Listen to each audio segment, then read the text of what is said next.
As we were designing our new conversion system, we had to ask ourselves, what was the problem with the original transmission in the LLV? What we found was heat. Yeah, heat was the real issue. Heat makes the seals start getting hard, they start leaking, not just externally, but internally as well, which would lead to things like clutch failure. Of the thousands of transmissions we tore down here at Jasper, this U.S. Postal Corps' heat was by far the #1 cause of problems.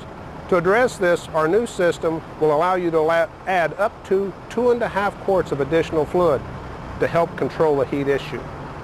Next, we had to address shift feel, how the shifter feels on the steering column. We wanted it to feel just like the original transmission. Cables, being exposed to the elements, can cause a lot of wear problems and become very, very difficult to shift, which in turn causes additional wear to the steering column components. With our new internal linkage being submerged in oil, it addresses both of these issues. And as far as testing is concerned, we built a pneumatic shifter that cycled this shift system over 1.2 million times without a failure. As a side note, you'll find that with this new internal linkage, it will not be nearly as sensitive to the amount of wear in your steering column components. When installing the Jasper internal system, remove the transmission range selector bracket from the frame.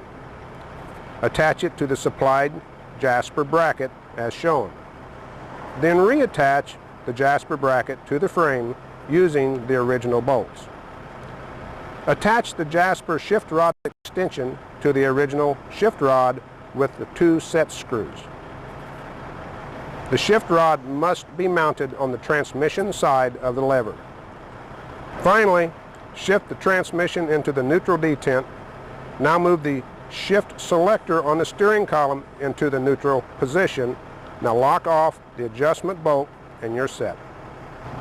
You now have a transmission built for a truck application, not a Chevette, with a conversion system that should last longer than the life of the transmission.